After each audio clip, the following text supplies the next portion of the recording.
فجر کی نماز رکھی تاکہ مسلمان صبح دیر سے اٹھنے والی قوم نہ بنے. اللہ میاں یہ بھی کر سکتے تھے کہ پہلی نماز 11 بجے, دوسری نماز شام 3:30 بجے, 4-5 نمازیں ایسے کر دیتے.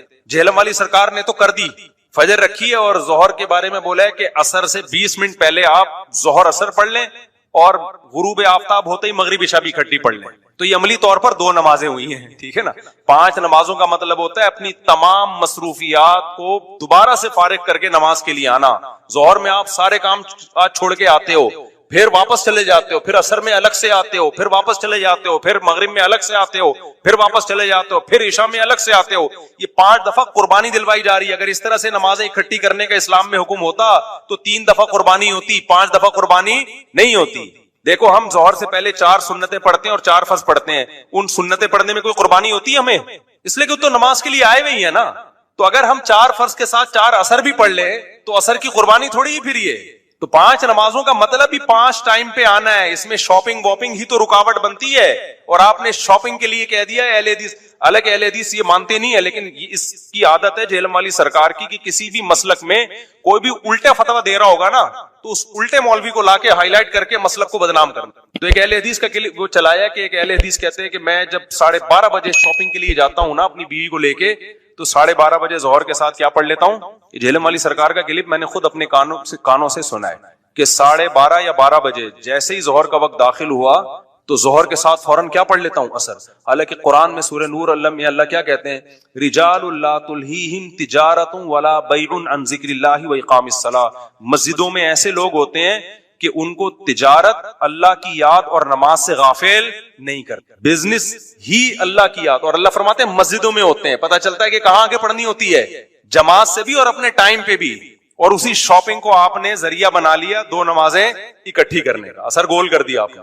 یہ ہے تفقہ اور بصیرت, سمجھتے ہو. اور اس نماز کا اجر خراب کیا ہے جس کی سب سے زیادہ تاکید قرآن بیان کر. تو خیر, تو کیسا ریلیشن ہے, جلدی سے بات کو سمیٹ کے میں ختم کرتا ہوں. سب سے پہلے اللہ کیا کہتا ہے, مسلمان اپنے مسلم ہونا ثابت کرنے کے لیے کہ میرا اللہ سے ریلیشن ہے, اللہ نے کہا کہ 5 ٹائم نماز پڑھنی پڑے گی. اور یہ 5 ٹائم نماز کیوں رکھی ہے پتا ہے آپ کو؟ کیونکہ وقت میں بہت بڑی تبدیلی ہوتی ہے. اللہ کہتے ہیں جب بھی اس کائنات میں بڑی تبدیلی ہوگی تو سب سے پہلے میرے سامنے سجدہ کرو گے, اس کے بعد اپنے کاموں میں لگو. تبھی تو قرآن کہتا ہے اقیم الصلاۃ لدلوک الشمس الی غسق اللیل, نمازوں کو قائم کرو دلوک شمس, سورج ڈھلکنے کے وقت, الی غسق اللیل, اور راتوں کے اندھیروں میں. تو غسق اللیل میں 2 نمازیں آ گئیں, مغرب اور عشاء.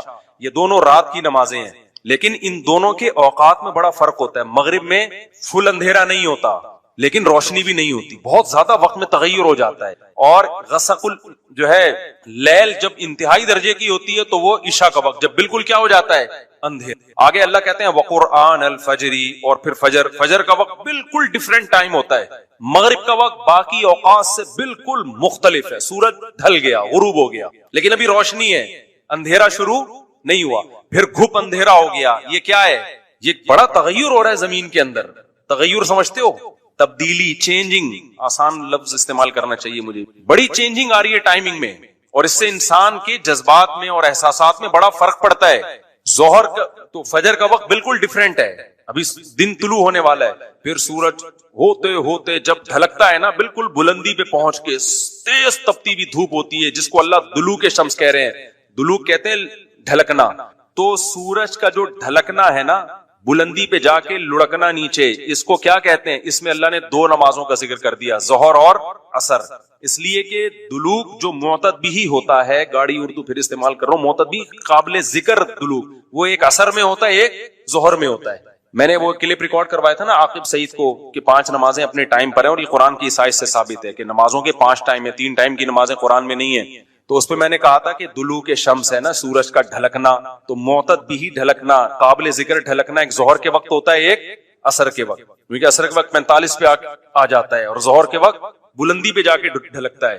تو اس کے نیچے کے لوگوں کے کمنٹس آئے ہوئے تھے کہ اگر قرآن کا یہ مطلب ہے ڈھلکنے کے وقت, تو پھر تو ہر وقت سورج ڈھلک رہا ہے. سمجھ میں آیا پاگل کسے کہتے ہیں؟ یہ ہے مجتہدین, یعنی ان کا دعویٰ یہ تھا کہ 3 وقت ہیں نماز کے قرآن میں, ظہر ہے اور عشاء ہے اور فجر ہے، تو 3 وقت سے یہ ثابت کرنا چاہتے ہیں کہ ظہر اثر ملا کے پڑھ لو اور مغرب عشاء ملا کے پڑھ لو. اصل میں 3 ٹائم ہے، یہ غلط ہے. دلوک شمس کا لفظ ہے قرآن میں، اور دلوک سے مطلق دلوک مراد ہے، اور مطلق سے فرد کامل مراد ہوتا ہے. معتد بھی، دیکھو فرد کامل کو میں مثال سے سمجھاتا ہوں. پہلے میں یہ جنہوں نے اعتراض کیا نا اٹھ پٹانگ قسم کا، ان کے اعتراض کا جواب دوں. یہ کہتے ہیں ہر وقت، واقعی ہر وقت تو دلوک ہو رہا ہے، لیکن اس کا تو کوئی بھی قائل نہیں ہے. ایسے تو 1 کروڑ نمازیں ہو جائیں گی.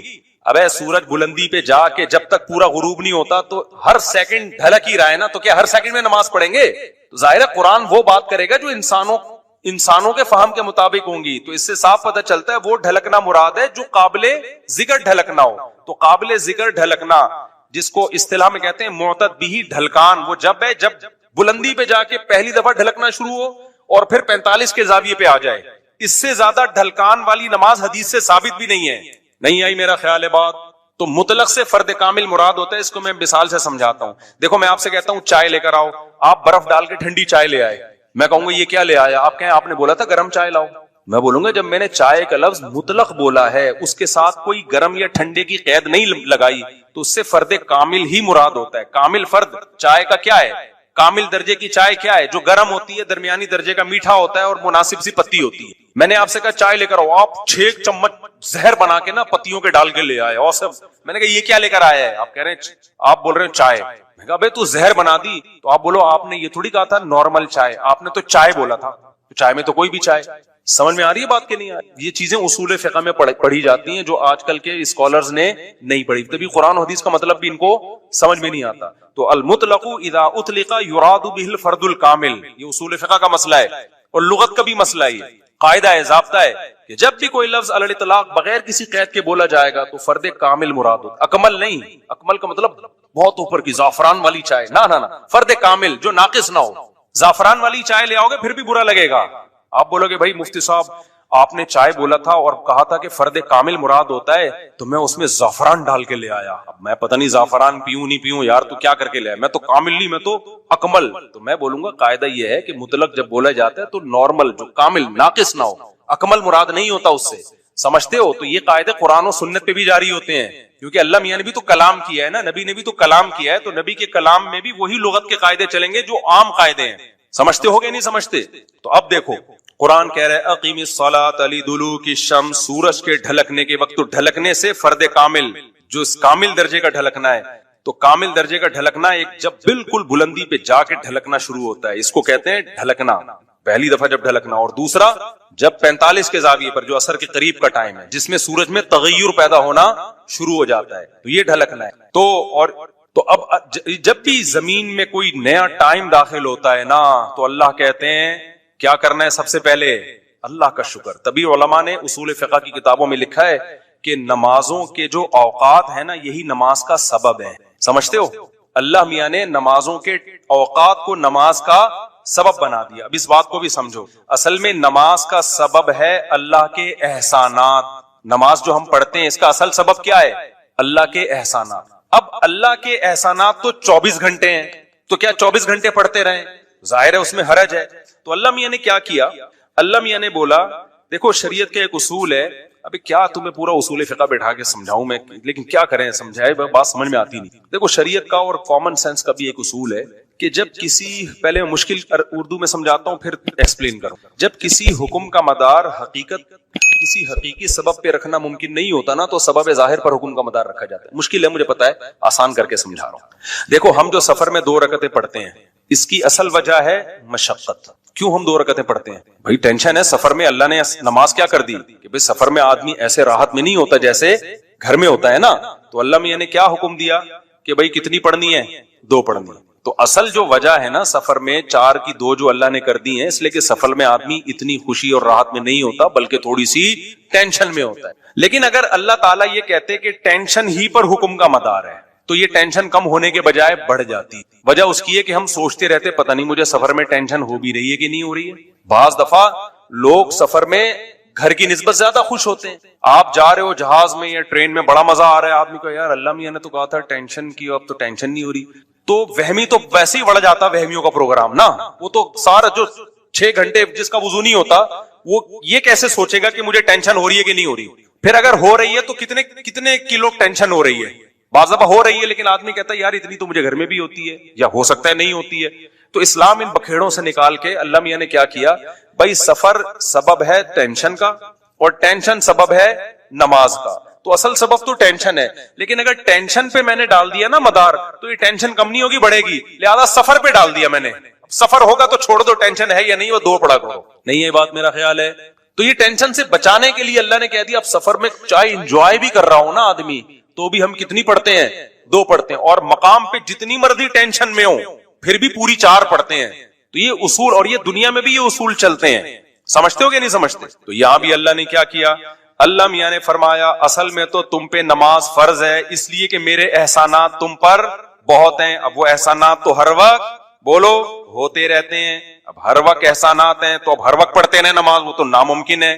تو اللہ میاں نے کہا کہ بھائی دیکھو، اللہ کے احسانات میں جو تجدد ہوتا ہے نا، جدت آتی ہے، وہ ٹائم کے لحاظ سے آتی ہے. ہماری پوری زندگی کا نظام کس سے چل رہا ہے؟ ٹائم سے چل رہا ہے. تو وقت جیسی تبدیل ہوتا ہے نا، ایک نئی نعمت کا ظہور ہوتا ہے. تو تبدیلی وقت پہ حکم کا مدار رکھ دیا اللہ تعالیٰ نے. ٹائم جیسے جیسے چینج ہوگا تو سمجھ لو کہ اللہ کی نئی نعمت مل رہی ہے تمہیں، تو اس نئی نعمت پہ شکرانے کے لیے تم نے کیا کرنا ہے؟ نماز پڑھنی ہے. تو ٹائم چینج ہوتا ہے. تو ٹائم جو ہے نا، اب ٹائم تو 24 گھنٹے میں ہر سیکنڈ میں چینج ہو رہا ہے. تو وہی بات ہے، اللہ نے کہا ہر سیکنڈ میں چینج ہو رہا ہے، لیکن طلوع شمس والا ٹائم اور رات والا ٹائم اور وہ قرآن الفجر، فجر والا ٹائم، یہ اس میں ٹائم میں بڑا تغیر آتا ہے. تو بڑا تغیر آتا ہے تو نئی نعمت مل رہی ہے.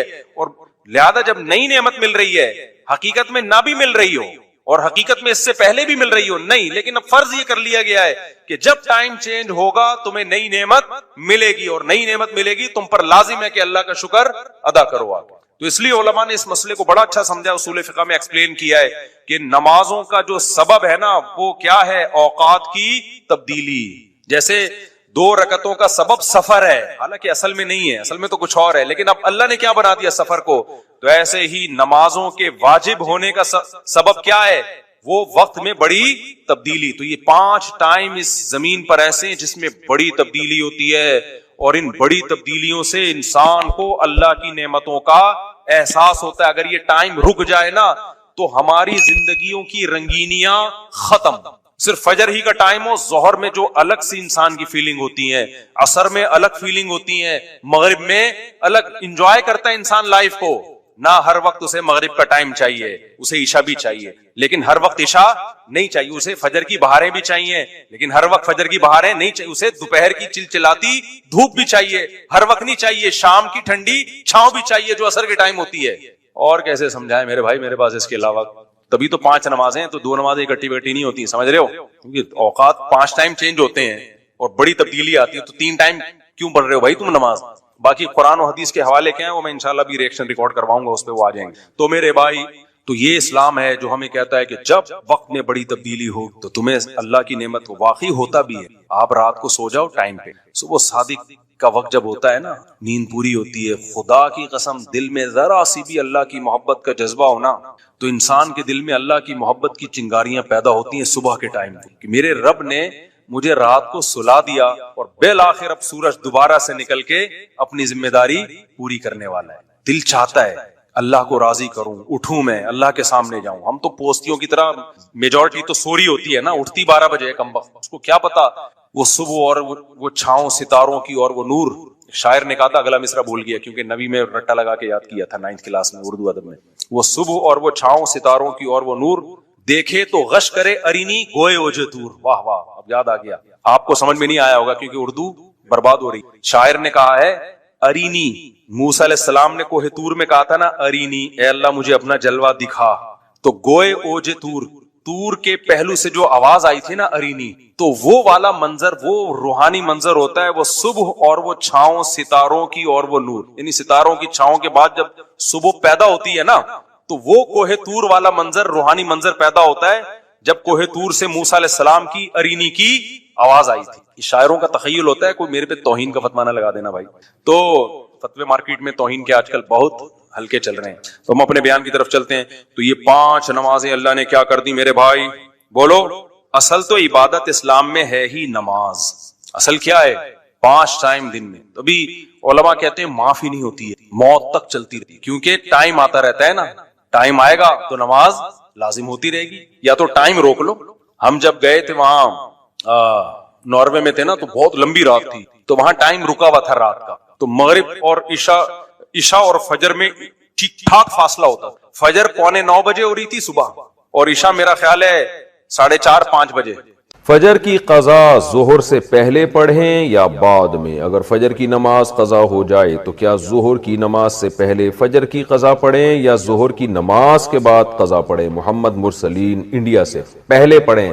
ایک تو فجر قضا کر دی, یہ گناہ, اوپر سے اتنی تاخیر کر رہے ہیں تو گناہ در گناہ ہوگا. حدیث میں آتا ہے من نام عن صلاۃ او نسیھا فلیصلیھا اذا ذکرھا فإن ذلک وقتھا.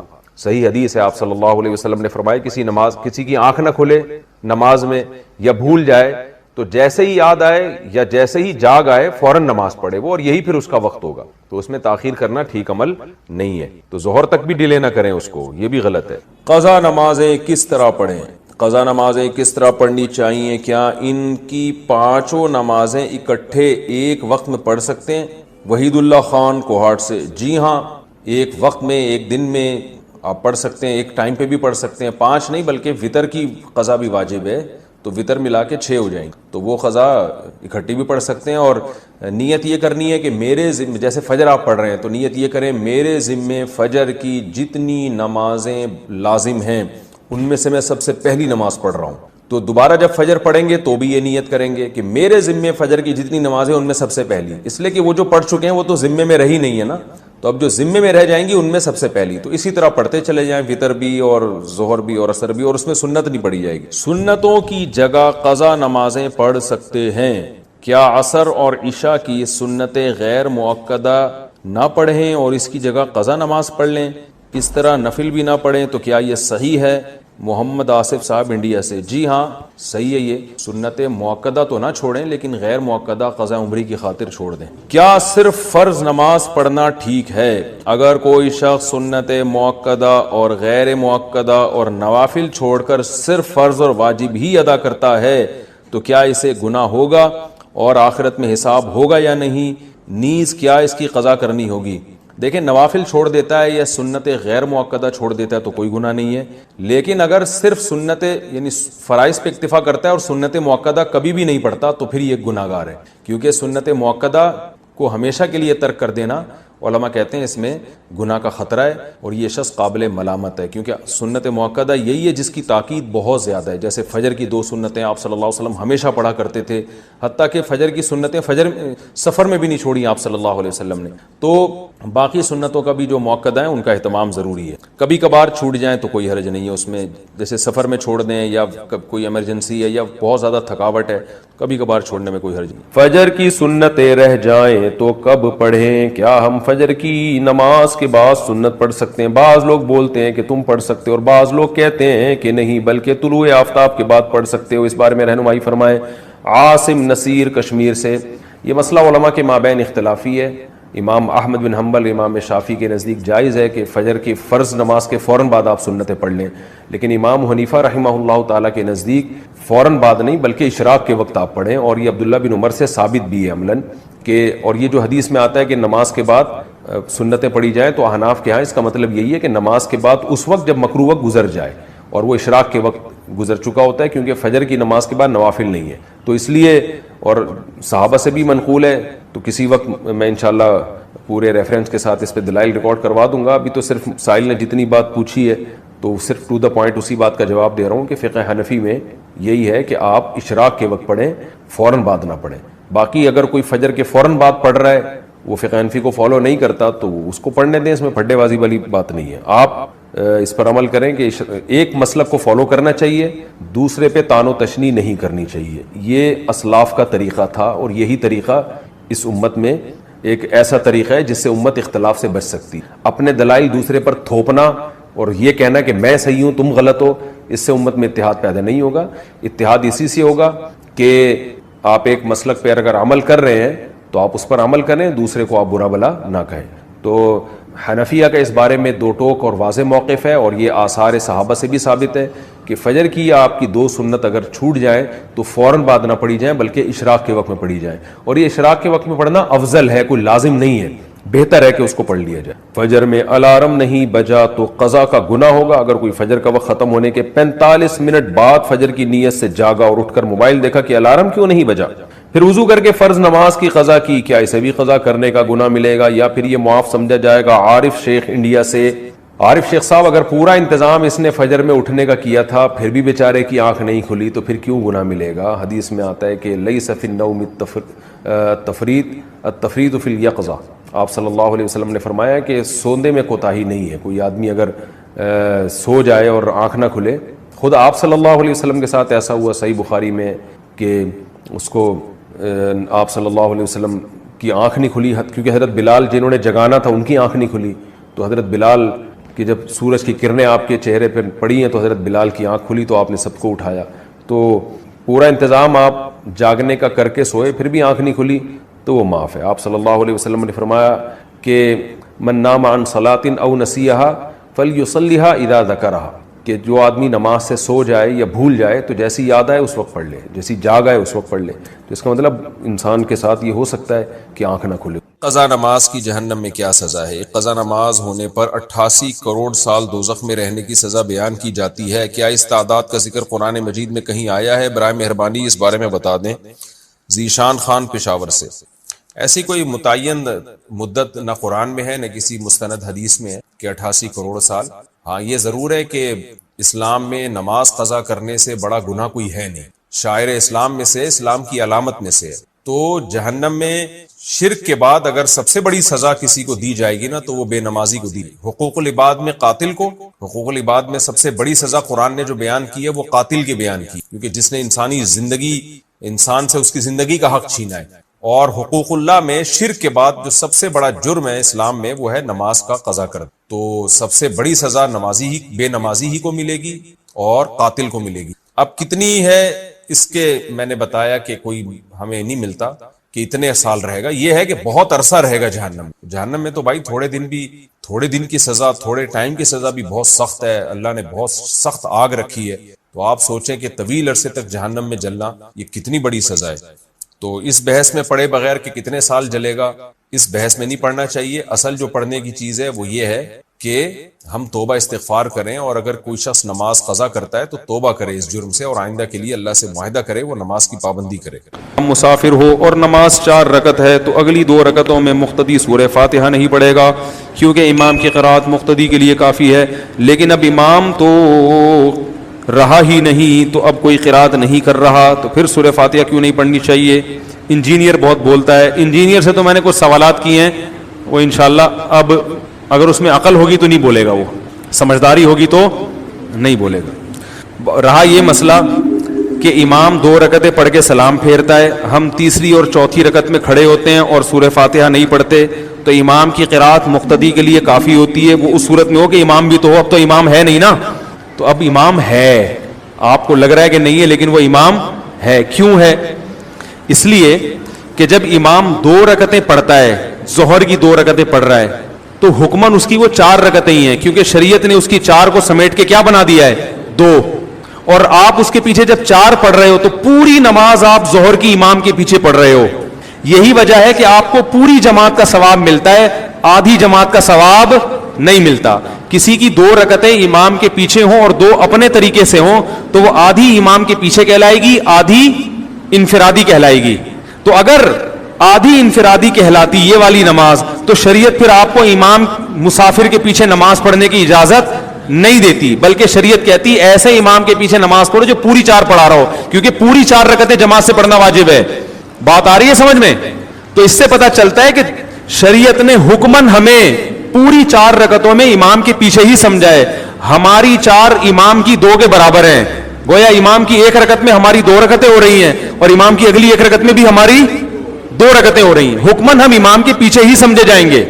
کسی کو یہ دلیل سمجھ میں نہیں آتی تو اس سے یہ سوال پوچھیں کہ امام کے پیچھے جب ہم نماز پڑھتے ہیں 4 رکعتیں اور امام 2 کر کے سلام پھیرتا ہے, تو اگر 2 ہماری اپنی کہلائیں گی, وہ انفرادی کہلائیں گی, تو اس کا مطلب ہم نے آدھی نماز جماعت سے پڑھی اور آدھی جماعت کے بغیر, تو ہمیں پوری جماعت کا ثواب نہیں ملنا چاہیے. جبکہ پوری امت کا اجماع ہے کہ امام چاہے 4 پڑھائے, امام 2 پڑھائے, آپ جب اس کے پیچھے نماز پڑھیں گے تو آپ کو پوری جماعت کا ثواب ملے گا, پوری جماعت کا ثواب اسی صورت میں مل سکتا ہے جب آپ پوری 4 رکعتوں میں امام کے پیچھے فرض سمجھے جائیں.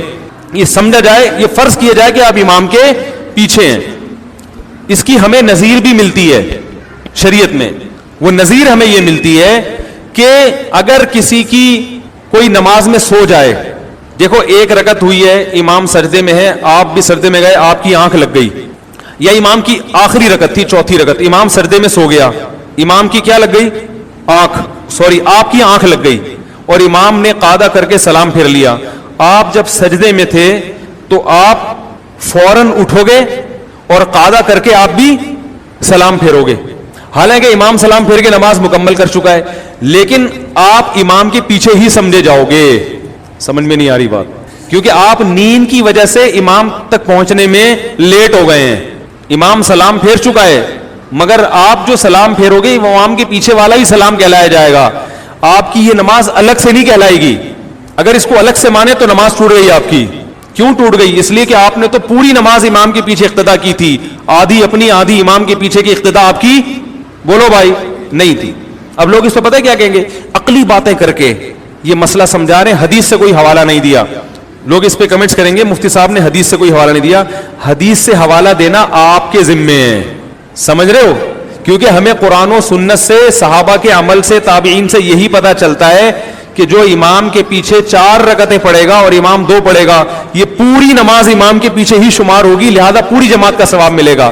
اگر اس کے خلاف کوئی دعویٰ آپ کرتے ہیں تو آپ قرآن و حدیث کی روشنی میں دلیل پیش کریں, یہ آپ کے ذمے ہے.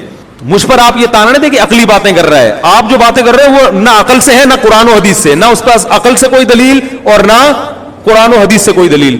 سمجھ میں نہیں آ رہی بات. اس کی مثال بالکل ایسے ہے جیسے یہ لوگ کہتے ہیں نا قضاء عمری کی کوئی حدیث سے دلیل پیش کرو کہ ایک آدمی 20 سال کی نمازیں قضا کرے گا. قضاء عمری میں یہی ہوتا ہے نا. تو میں ان سے کہتا ہوں کہ نماز جب قضا ہو جائے تو محض توبہ سے معاف ہو جائے گی, قضا کرنا ضروری نہیں ہے. آپ اس پر قرآن و حدیث سے کوئی دلیل پیش کرو, کیونکہ ہمارے پاس جو مثالیں قرآن اور سنت سے ملتی ہیں, نبی کی نماز جب بھی قضا ہوئی ہے توبہ کو کافی نہیں سمجھا گیا, قضا بھی پڑھی گئی ہے اور توبہ بھی کی گئی ہے, استغفار بھی کیا گیا ہے. اب یہ آپ کا دعویٰ ہے کہ 20 سال جب نمازیں ہو جائیں گی تو وہ معاف ہیں توبہ سے, یہ تو آپ حدیث پیش کرو نا, آپ کے ذمہ جو دعویٰ کرتا ہے حدیث پیش کرنا اس کے ذمہ, کہ نمازیں جب تھوڑی تھیں تو قضا کرنا ضروری, جب زیادہ ہو گئی تو قضا ضروری نہیں ہے. یہ کہاں سے نکالا آپ نے مسئلہ؟ نماز تو نماز ہے بھائی. جب قرضہ آپ کے ذمے کسی کا ہوگا, چاہے وہ حقوق العباد کا قرضہ ہو چاہے وہ حقوق اللہ کا قرضہ, تو حقوق العباد میں بھی قرضہ بھی ادا کرنا ضروری اور معافی مانگنا بھی ضروری. حقوق اللہ میں بھی اللہ کا قرضہ ادا کرنا بھی ضروری اور معافی مانگنا بھی ضروری. حدیث میں آتا ہے دین اللہ احق ان یقضا, اللہ کا دین, اللہ کا قرضہ اس بات کے زیادہ لائق ہے کہ اس کو ادا کیا جائے. نہیں آ رہی بات سمجھ؟ تو یہ اللہ کا قرضہ ہے جو نمازیں آپ کے ذمہ رہ رہی ہیں, تو قرضہ بھی ادا کریں گے اور وقت پہ ادا نہ کرنے کا جو گناہ ہوا اس سے توبہ بھی کریں گے. تو ہم نے عقلی دلیل بھی دے دی, حدیث سے بھی. آپ کہتے ہیں کہ یہ عقلی باتیں کر رہے ہیں, اصل میں نہ آپ کے پاس حدیث ہے اور نہ کھوپڑی ہے, بے وقوفوں والی باتیں کرتے ہو آپ بیٹھ کے ممبروں پہ. چاروں ائمہ کا مذہب ہے کہ نماز قضا ہو جائے اس پر پوری امت کا اجماع ہے کہ وہ صرف توبہ سے معاف نہیں ہوتی, جان کر قضا کی ہو یا بھولے سے کی, چاروں کا اجماع ہے. صرف امام احمد ابن حنبل اس کے قائل ہیں کہ نماز جان کر قضا کر دی تو صرف توبہ کافی ہے, لوٹانا ضروری نہیں ہے. لیکن اس کی بیس یہ نہیں ہے جو آپ کی بیس ہے, اس کی بیس یہ ہے کہ وہ کہتے ہیں جو نماز جان کر قضا کر دے وہ کافر ہو گیا. اب جب کافر ہو گیا تو باقی نمازیں جب چھوڑے گا تو حالت کفر میں چھوڑے گا, اور کافر جب اسلام قبول کرتا ہے تو نمازوں کی قضا ضروری نہیں ہوتی کیونکہ اس پر واجب ہی نہیں ہے نا نماز. جبکہ آپ تو مسلمانوں کی بات کر رہے ہیں, آپ اس کو مسلمان مان کر کہہ رہے ہیں کہ وہ نمازیں قضا کرے. یہ کہیں کسی کا بھی مذہب نہیں ہے, کسی کا بھی قول نہیں ہے, اجماع امت کے خلاف ہے. تو پوری امت کے اجماع کے خلاف دعویٰ, اور حدیث بھی پیش نہیں ہے, اور حدیث کا مطالبہ کس سے شروع کر دیا؟ ہم سے. یہ لفاظی ہے جو مارکیٹ میں بہت اسپیڈ سے چل رہی ہے. تو یہ جو شوشے چھوڑے گئے ہیں نا آج کل نمازیں قضا, لوگ کہتے ہیں اس میں حرج ہے 20 سال کے, اور شریعت میں حرج نہیں ہے. حرج جب ہوتا ہے جب 20 سال کی نمازیں ہم کہہ رہے ہوتے ایک دن میں پڑھو, حرج بھی خود بیٹھ کے بنا لیا, ٹھیک ہے نا. 20 سال کی نمازیں 20 سال میں پڑھو بھائی, 40 سال کی نمازیں 40 سال میں پڑھو. ہم کب کہہ رہے ہیں ایک ہی دن میں کمپلیٹ کرو؟ تو 40 سال کی نمازیں 40 سال میں نہیں پڑھ سکتا, تو زکات آپ وقت پہ ادا نہ کرو، بعد میں ادا کرنی ہے. روزہ نہ رکھو، عدۃ من ایام اخر، قرآن کہہ رہا ہے بعد میں پورے کرنے پڑیں گے. صرف حائضہ عورت کو اجازت دی گئی ہے شریعت میں کہ وہ نماز جب چھوڑے گی تو وہ قضا نہیں کرے گی، اور اس کی بھی وجہ یہ ہے کہ اس پر قضا سرے سے واجب ہی نہیں ہے، یعنی نماز واجب ہی نہیں ہوئی، لیکن اس میں بھی اللہ نے روزے میں قضا کا حکم دے دیا. حالانکہ حائضہ عورت پہ روزے کی قضا واجب اصولی لحاظ سے نہیں ہونی چاہیے تھی، کیونکہ اس پہ روزہ واجب ہی نہیں تھا. ارے جس عورت کو حیض آتا ہے اس پہ روزہ واجب ہی نہیں ہوتا تو قضا کہاں سے واجب ہو؟ لیکن اللہ نے رکن کی اتنی رعایت کی، اللہ نے کہا روزہ پھر بھی رکھنا پڑے گا بعد میں. نماز میں چھوٹ اس لیے دے دی کہ وہ تعداد اس کی زیادہ ہوتی ہے. سمجھ رہے کہ نہیں سمجھ رہے؟ حالانکہ حائضہ پہ تو نماز واجب ہی نہیں ہوئی تھی، پھر بھی جو ہے نا اس کو نماز میں صرف چھوٹ دی جا رہی ہے کیونکہ واجب ہی نہیں ہوئی تھی. روزے میں پھر بھی چھوٹ نہیں دی جا رہی، اور آپ کہہ رہے ہو روزہ بھی معاف جو جان کر قضا کر دے، نماز بھی معاف، حالانکہ نماز اس پر واجب بھی ہوئی ہے اور روزہ بھی اس پر واجب ہوا ہے. تو میرے بھائی توبہ بھی کرنی پڑے گی اور وہ قضا بھی پیش کرنی پڑے گی اللہ کے. اور رہا مسئلہ حرج کا، یہ آپ کا بنایا ہوا ہے، تو عقلی باتیں خود کرتے ہیں بے وقوفوں والی، اور الزام ہم پہ لگاتے ہیں عقلی دلیل لیتے ہیں ان کے پاس قرآن و سنت سے. آپ کے پاس کون سی دلیل ہے؟ آپ کوئی ایک حدیث پیش کر دیں کہ مسافر کے پیچھے نبی نے حکم دیا کہ جب نماز پڑھو تو بقیہ 2 رکعتوں میں بھی مسافر سورہ فاتحہ پڑھے گا. آپ کے پاس ایسی کوئی حدیث نہیں ہے. تو ہمارے پاس اتنا حدیث سے پتہ چلتا ہے کہ جو شخص امام 2 رکعت پڑھا رہا ہو، مقتدی جب اس کے پیچھے 4 پڑھے گا تو وہ چاروں جماعت سے ہی کہلائیں گی، اور جماعت سے کہلانا اس وقت تک ممکن نہیں ہے جب اس کو چاروں رکعتوں میں امام کی اقتداء میں فرض نہ کیا جائے. تو یہ فرض کیا جا رہا ہے شریعت کے کہنے پر، اور آپ عقل استعمال کر کے کہہ رہے ہو کہ جب امام گھر چلا گیا تو یہ تو اپنی پڑھ رہا ہے. تو یہ آپ عقل استعمال کر رہے ہو قرآن و سنت کے خلاف. نہیں یاری بات سمجھ لیں، ہم آپ کی عقل کو قرآن و سنت کے تابع لے کر آ رہے ہیں. ایک مثال دے کے سمجھاتا ہوں میں. دیکھو حدیث میں آتا ہے، بہشتی زیور میں ایک مسئلہ لکھا ہوا ہے، خوب اچھی طرح سمجھے، بس یہ آخری مسئلہ ہے، باقی مسائل اگلی دفعہ میں. بہشتی زیور میں ایک مسئلہ لکھا ہوا ہے کہ شوہر پاکستان میں، بیوی امریکہ میں، ان کا نکاح ہو گیا، 1 سال کے بعد یا 6-7 مہینے کے بعد بچہ پیدا ہو گیا تو یہ بچہ ثابت النسب ہے، ولد الزنا نہیں کہلائے گا. یہ فقہا لکھتے ہیں، فقہ حنفی میں بھی ہے. آئی بات سمجھ میں؟ حالانکہ میاں بیوی کا ملاپ ہوا ہی نہیں ہے. بھئی یہ امریکہ میں، وہ پاکستان میں، فون پہ نکاح ہوا اور 8-9 مہینے وہاں بچہ پیدا ہو گیا. ایک صاحب آئے میرے پہ بہشتی زیور پہ اعتراض کرنے لگے کہ یار یہ کیسے ہو گیا، یہ ثابت النسب کیسے، اس کو باپ کا کیسے کہیں گے، یہ تو ناجائز بچہ ہے. تو پھر وہ اعتراض کرنے لگے فقہ حنفی میں پاگلوں والی باتیں لکھی ہوئی ہیں، بہشتی زیور غلط ہے، قرآن حدیث کے بالکل خلاف ہے. میں نے کہا میرے بھائی اصل میں امام ابو حنیفہ نے بہت عقل استعمال کی ہے، لیکن وہ عقل جو قرآن و حدیث کے خلاف تھی وہ استعمال نہیں کی، وہ آپ استعمال کر رہے ہو، اس لیے آپ کو بہشتی زیور کے مسئلے پر اعتراض ہے. حدیث میں آتا ہے الولد للفراش وللعاہر الحجر، بچہ اس کا ہوگا جس کے بستر پہ پیدا ہوگا. بستر کا مطلب جس کی بیوی کے ہاں پیدا ہو، یہ کنایا ہے. ایک صحابی نے زمانہ جاہلیت میں زنا کیا تھا کسی عورت سے، جب بچہ پیدا ہوا تو شکل زانی سے مل رہی تھی. وہ آ گئے دعویٰ کرنے کے لیے کہ میں نے زمانے جاہلیت میں اس عورت سے زنا کیا تھا، لہذا یہ بچہ میرا ہے، مجھے دے دو. حالانکہ وہ میرڈ تھی، شادی شدہ تھی، ان کے شوہر تھے. آپ نے فرمایا الولد للفراش، بچہ اس کا جس کے بستر پہ پیدا. بستر سے مراد یعنی جس کی بیوی کے ہاں پیدا ہوا ہو. بستر تو کنایا ہوتا ہے نا، کہ جس کی بیوی کے پیدا ہوگا اسی کا ہوگا، اور جو زنا کرنے والا وہ محروم رہے گا. بات آ رہی ہے سمجھ میں؟ تو اللہ کے نبی نے حقیقت کو نہیں دیکھا کہ حقیقت میں کس کا ہے. اسلام میں حکم یہ ہے کہ میاں بیوی کی جب شادی ہوئی تو 6 مہینے کے بعد جب بچہ پیدا ہوگا، کیونکہ 6 مہینے کم سے کم مدت ہے حمل کی، تو ہم یہی کہیں گے کہ یہ میاں بیوی کا ملاپ ہوا ہے اور بچہ ان کا ہی ہے. سمجھ میں آ رہی ہے بات؟ کیونکہ ایسے تو شک کا دروازہ کھل جائے گا نا. بچے تو کبھی گھونگریالے وال ماں باپ دونوں کے بال سلکی ہوتے ہیں، بچے کے اسپرنگ جیسے وال ہوتے ہیں، ہوتا ہے بعض دفعہ. ایسے تو شک کا دروازہ کھل جائے گا، وہ کہے گا یار یہ تو بالکل کچھ اور لگ رہا ہے. اسلام نے شک کا دروازہ، بھائی جس کی بیوی کے بچہ پیدا ہوگا تو شوہر کے کھاتے میں ڈالا جائے گا. تو میں نے کہا یہ عقل کے خلاف ہے مگر قرآن و سنت کے خلاف نہیں ہے. تو آپ امام حنیفہ کی چونکہ قرآن حدیث کو زیادہ سمجھتے تھے نا، اس لیے انہوں نے کہا کہ حدیث میں یہ نہیں ہے کہ حقیقت میں، ورنہ حقیقت میں تو نبی گواہ طلب کرتے نا ان سے. کیا خیال ہے؟ قیاس ماہر جو قیافہ شناس ہوتے ہیں ان کو بلایا جاتا کہ دیکھو شکل کس سے مل رہی ہے. ایسی کوئی بات نہیں نبی نے کی. نبی نے فرمایا جس کے بستر پہ پیدا ہوا اسی کا ہے، بس دیٹس آل، ختم. تو اس لیے فقہا کہتے ہیں نکاح جب ہو گیا، بچہ پیدا ہوگا تو یہ شوہر کے کھاتے میں آپ کا ہے. اب آپ کہہ سکتے ہیں یہ میاں امریکہ میں ممکن ہے چھپ کے ملاقات کی ہو. اس بچے سے ہم یہ فیصلہ کریں گے کہ ان کی ملاقات ہوئی ہے, یہ کم بخت جھوٹ بول رہے ہیں کہ ہماری ملاقات نہیں ہوئی. آئی بات سمجھ میں؟ نہیں, ڈی این اے ٹیسٹ نہیں. الولد للفراش, بچہ اس کا جس کے بستر پہ پیدا ہوا. ہم یہ کہیں گے جھوٹ بول رہے ہیں چاہے وہ قسمیں اٹھا لیں. آئی بات سمجھ میں؟ ہاں, اگر شوہر یہ سمجھتا ہے کہ میری بیوی سے ملاقات ہوئی نہیں ہے, ناممکن ہے, میں کبھی گیا ہی نہیں, تو شوہر کو یہ حق ہے کہ وہ یہ بولے کہ یہ میرا نہیں ہے. بہشتی زیور میں یہ بھی لکھا ہوا ہے جو انہوں نے پڑھا نہیں. شوہر کو یہ رائٹ ہے کیونکہ وہ جانتا ہے کہ میرا ہے یا نہیں.